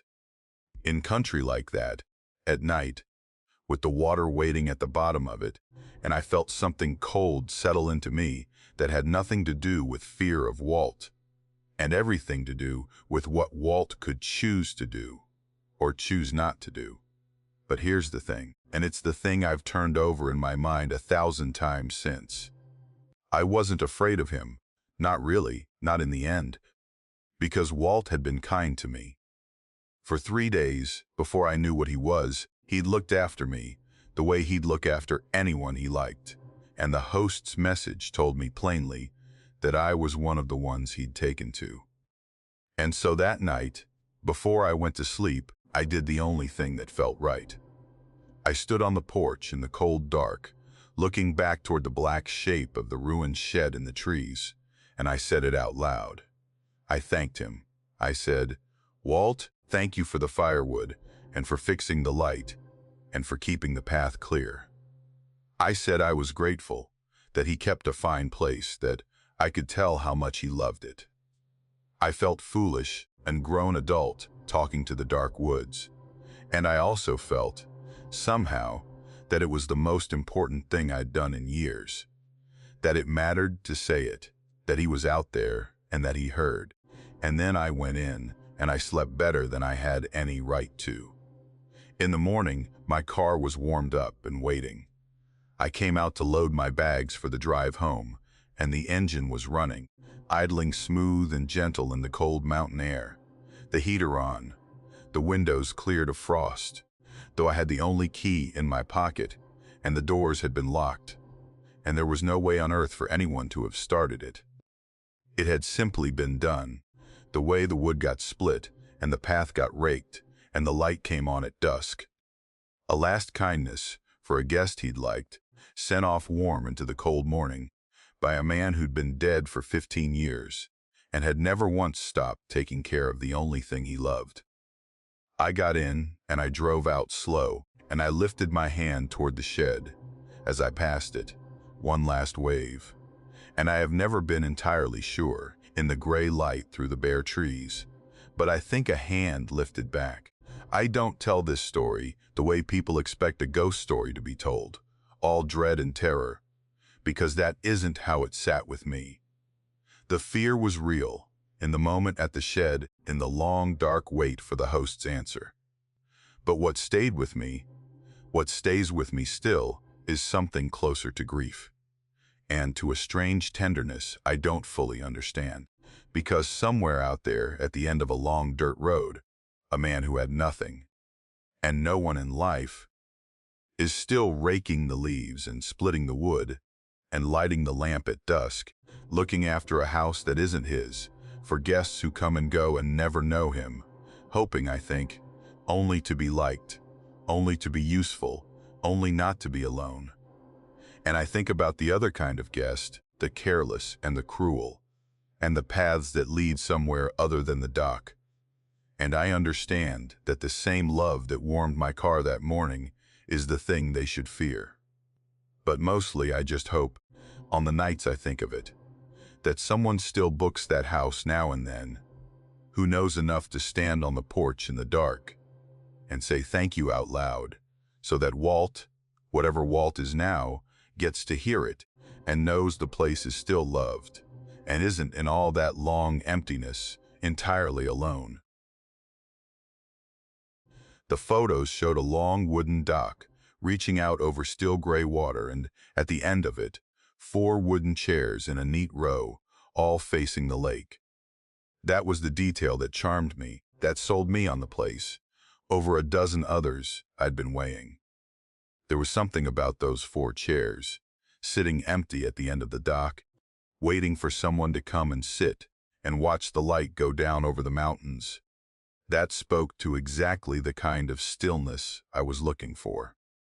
I'd had a hard stretch, the kind that leaves you wanting nothing but quiet and water, and the company of your own thoughts.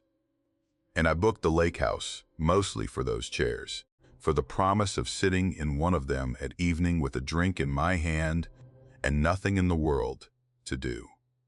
I didn't think a single thing more about them until I arrived. It was late afternoon when I got in, and after I'd hauled my bags inside, I walked straight down to the dock to see the chairs in person, the way you go to confirm that the best part of a place is real.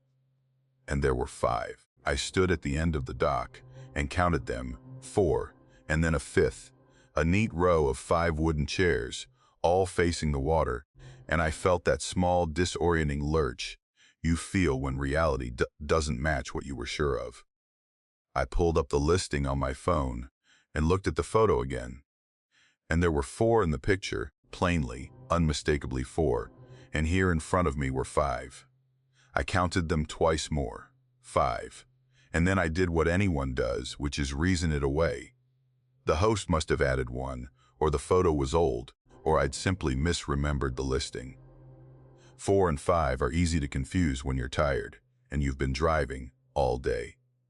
The chairs were identical, the same weathered gray wood, the same plain build, sitting in their row facing the lake, and after a minute, I let it go, and I sat down in one of them and watched the sun drop behind the ridge. And it was every bit as peaceful as I'd hoped, and I forgot all about the counting. That first night I heard them being sat in, I'd left the dock at full dark and gone inside, and I was lying in bed, with the windows cracked to the cool air, the lake absolutely silent the way the mountain water gets at night, when the sound came up from the end of the dock, the creak of weight settling into old wood, a wooden chair taking the load of a body, that particular groan and settle, unmistakable. And then another, beside it, the next chair down the row, creaking under the same settling weight. And then another.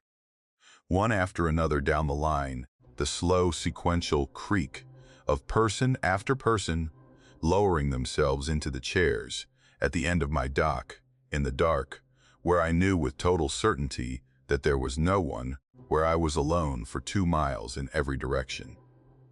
I lay rigid in the bed listening to them settle into their seats one by one, all of them facing the water. And every instinct I had told me not to get up, not to go to the window, above all not to turn and look. I didn't. I stared at the ceiling, and I listened until the creaking stopped, until the dock was quiet again, and at some point I slept, though I don't know how. In the morning, there were 6 chairs. I went down to the dock in the gray light, dreading it, and I counted. And where there had been 5, there were now 6, the new one added to the end of the row, the end nearest the water.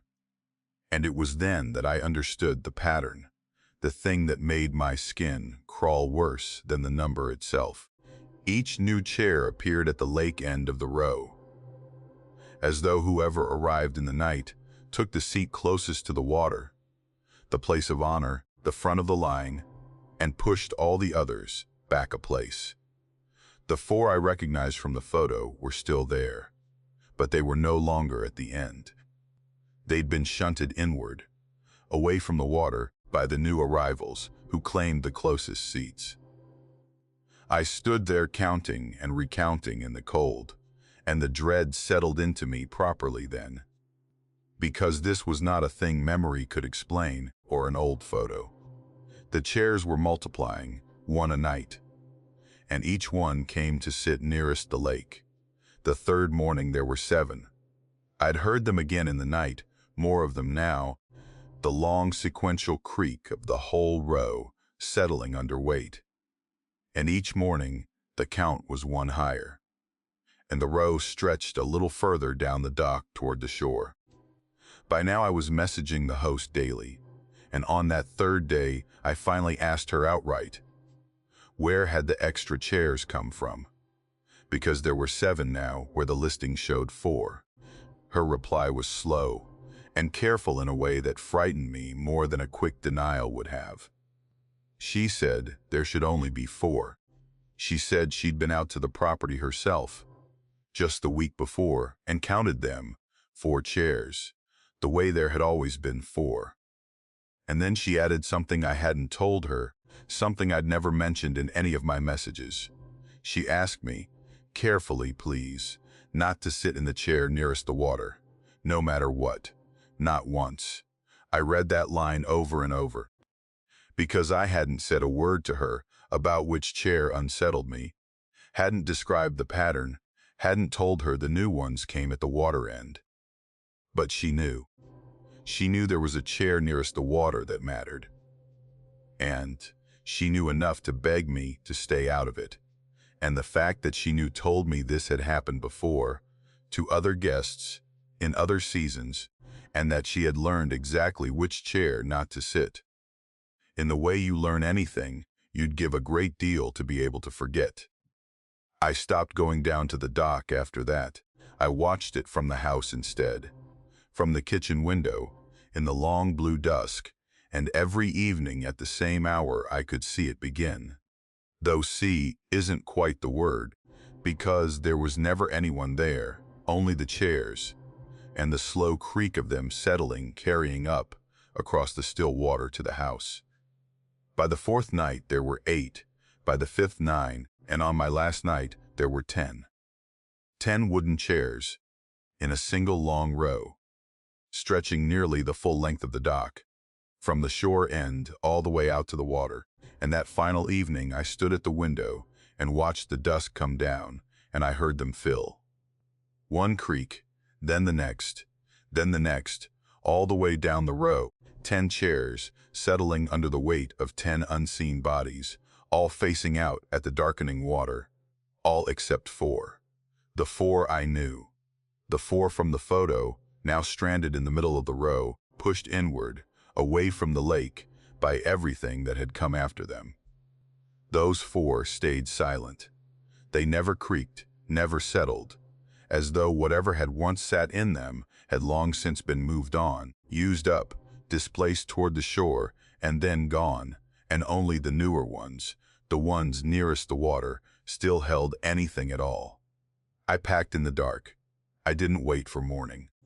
Something about that count of 10, about the row, finally reaching the full length of the dock with no more room to grow, made me feel that whatever this was, it was near some kind of completion, and that I did not want to be there to see what happened when the chairs ran out of dock. I threw my bags in the car with the porch light, throwing my shadow long across the gravel, and I got in and started the engine and turned around in the drive. And as my headlights swung across the lake, I looked, against every good instinct I had, back toward the dock, and I saw them. The whole row occupied. 10 shapes seated in the 10 chairs, dark and still and upright, all facing out at the black water, the way you'd sit to watch something arrive across a lake at night. 10 of them where there should have been no one. And at the very end of the row, at the place nearest the water, the place the host had begged me to leave alone, there was one empty chair. Just one, sitting open and waiting, at the head of that long line of the seated, closest to the lake, turned to the water like all the rest, empty. I drove out fast, and I did not look back again. The listing was gone within a few days, the way these places always seem to vanish afterward. And I never spoke to the host, beyond one last message, which she didn't answer, asking her what the empty chair was for. I think I already knew. I've had a long time to think about it since, and the row of chairs has never left me. The slow creak of them filling one by one in the dark, the 4 from the photo gone silent in the middle, pushed inward, and used up, and the new ones always claiming the place nearest the water. Because that's what stays with me, in the end, more than the fear, the pattern of it. The way each one came to sit closest to the lake and push the others back, and the way the oldest ones, the original 4, had been shunted away from the water until they held nothing at all. As though the dock was a line, and the line only moved one way, toward the shore, toward leaving, and the seat nearest the water was the newest arrival's place, the place you took when you first came, before the others coming after pushed you slowly inland and then out of your chair entirely and into wherever the silent ones had gone. And there had been one empty chair at the water's end that last night, open, waiting, closest to the lake. And I have never been able to stop wondering, on the bad nights, whether it had been waiting all week for the next arrival, for whoever would come across the dark water, to claim it and sit down and begin the slow journey toward the shore. Or whether, the whole time I sat in those chairs, that first easy evening, watching the light go down, it had simply been waiting for me. The host was an old woman who lived in town and handled everything over the phone, which struck me as old-fashioned, but not unusual for that part of the country, where a lot of the rental places are managed by somebody's grandmother who never took to the internet. She had a slow, careful mountain voice, and there was a watchfulness in it, even on that first call, a sense that she was listening to me as much as talking, weighing something. Before I'd even seen the place, before she'd given me the gate code or the directions, she said something to me, unprompted, that I didn't understand at the time and have never been able to forget. "The lake's lower than it used to be," she said. "Mind the marks." I asked her what she meant. Mind what marks? And she didn't explain, just repeated it. Mind the marks. And moved on to telling me where the spare key was, as though she'd said something perfectly ordinary, and not a thing that would come to sit at the center of the worst week of my life. I understood what she meant the moment I walked the house. The place was old, low and dark, set back from the shore of a lake that had clearly once been much larger. You could see the old water line out on the land too, a band of bare gray rock and dead trees ringing the present shore, the bathtub ring of a body of water that had shrunk over decades. But it was inside that the marks really were. Along the walls of every room, faint but unmistakable, once you saw them, ran a horizontal stain, a high water line. It went around the kitchen at about the height of my waist. The same height in the living room, ran level up the wall, alongside the staircase, circled the bedroom. A continuous band, the discoloration of plaster and wood that has stood submerged, as though the entire house had once been filled with water to waist height, and then drained, leaving its tide line behind on every interior surface. I ran my fingers along it in the kitchen. It was faint, old, dry. I told myself it was exactly what it appeared to be, the residue of some long ago flood, a curiosity, nothing more. When I called the host that evening to confirm I'd arrived and to ask about it, she explained it readily enough, in that slow, careful voice. The valley had been flooded decades ago, she said, when they dammed the river downstream to make the lake, and a lot of the low houses had taken water before the families could get out, this one among them. The level had dropped a great deal since, the lake retreating year by year, but the house, she said, had remembered. That was the word she used. The house remembered the water.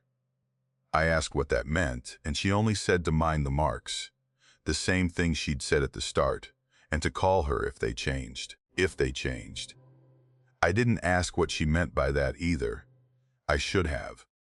I've thought a great deal since, about all the questions I didn't ask that woman, about how she kept leaving the door open for me to ask, and how I kept stepping past it. That first night, I woke to the sound of water. It was deep in the dark hours, and I came up out of sleep slowly into the sound of it, a soft, rhythmic lapping, close, all around me, the unmistakable sound of water moving gently against walls, against the legs of furniture, the sound you'd hear lying in a flooded room. I lay there in the pitch black with my heart pounding, certain the house was flooding, certain I'd put my feet down into cold water if I moved, But when I finally made myself reach down and touch the floor beside the bed, it was dry. Dry, but cold, and wet to the touch in a way that made no sense. The way a thing is wet that has just had water wiped off it, damp and chill under my palm, though there was no water there at all. I turned on the lamp. The room was dry. The floor was dry. But the high water mark on the wall, the faint old tide line, was darker than it had been. Darker, and as I stared at it, I saw that it was wet, beads of moisture standing along it, a few of them gathering and running down the wall below the line in thin, slow trails, as though the wall were weeping along that exact horizontal band. And the lapping sound went on, soft and close, until I'd sat there with the light on for the better part of an hour. And then it faded, and the mark, when I looked again at dawn, was dry and faint as ever. Each night after that, the line crept higher. That's the thing I keep coming back to, the slow patience of it, so much worse than if it had all come at once. The second night, I woke to the water sound again, and the mark had risen, the tide line on the walls, now at the height of my chest rather than my waist, dark and dripping in the lamplight, and the floor dry but cold, and the air in the room thick and close, and smelling faintly of lake, of silt and cold deep water. The third night it was higher still, up near my shoulders, and the sound had changed. It was no longer just the lapping of water in the room, but something more intimate and more horrible. I woke to the sound of breathing underwater.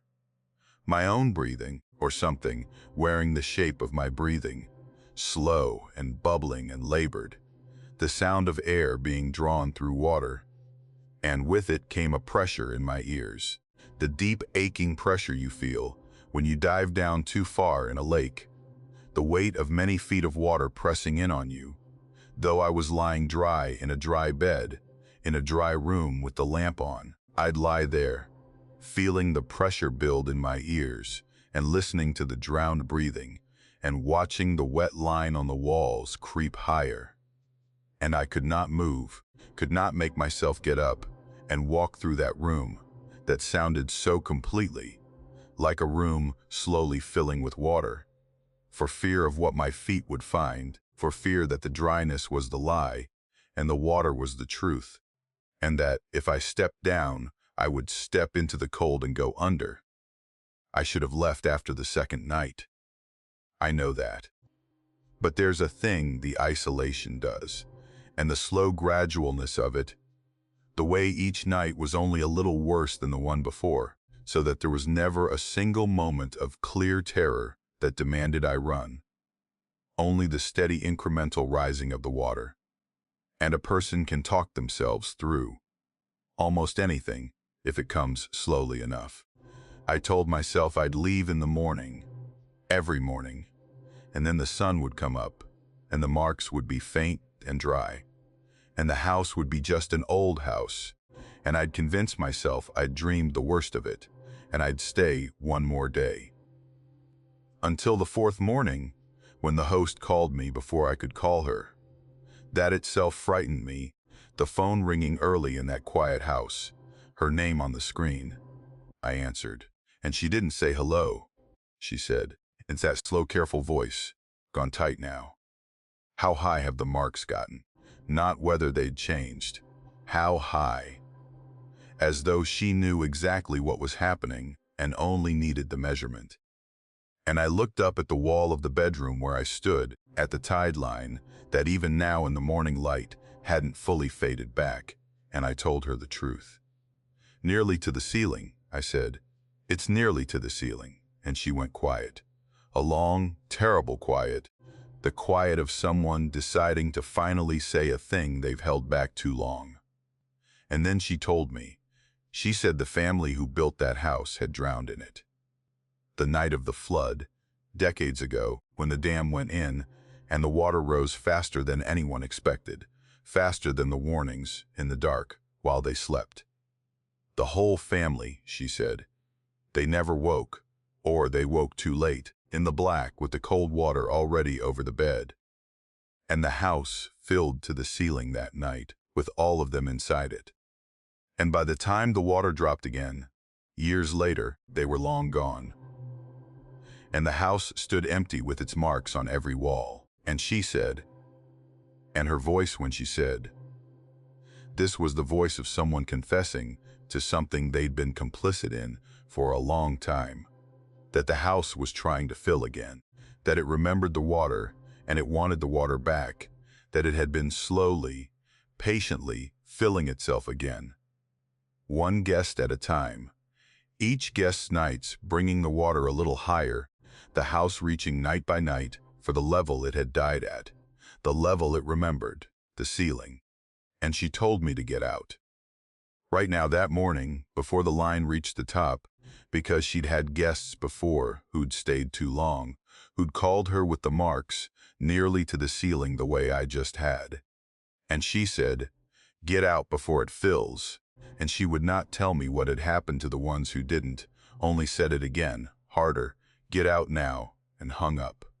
I left within minutes. I didn't pack properly, just shoved my things into my bag and grabbed my keys. And as I moved through the house toward the door, I could not stop seeing the marks.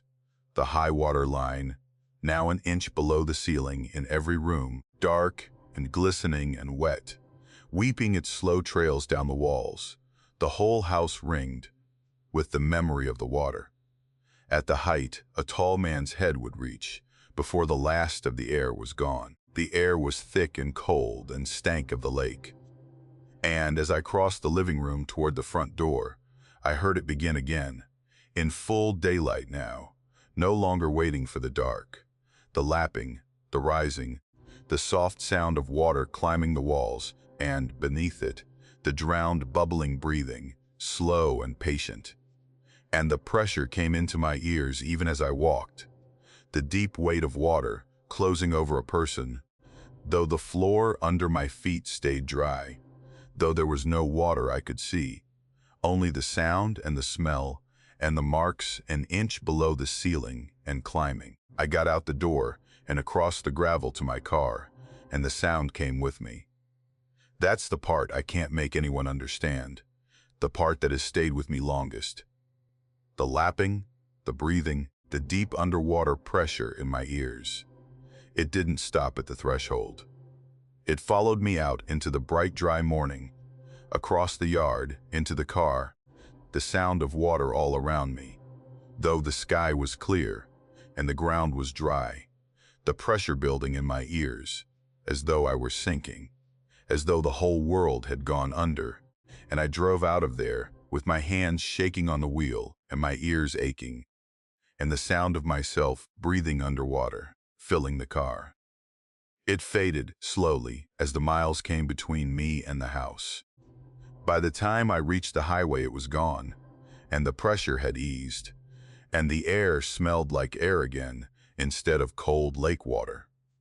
I never went back, and the listing was gone before the week was out, and I've never been able to find the old woman's number again. But I think about that house out there at the edge of its shrinking lake, ringed inside with the marks of the water it remembers, filling itself a little higher, each night with each new guest, who books a quiet week by the water and doesn't know to mind the marks. And I think about the family who built it, drowned in their beds in the dark all those years ago, and how the house is reaching, patiently, one guest at a time, for the level it died at. And the thing I can't put down, the thing that sits in me cold and won't leave, is that I don't know whether I got out in time or only out of that house. Because some nights, even now, even far from any lake, I wake in the dark to the sound of water lapping close around me, and a pressure in my ears like deep water, and the sound of myself breathing slow and bubbling through what isn't air, and I lie there, afraid to put my feet down, on a floor I'm no longer sure is dry. And I wonder if the house didn't finish with me after all. If it only let me carry a little of the water out with me, and if it's still, somewhere, slowly, patiently rising.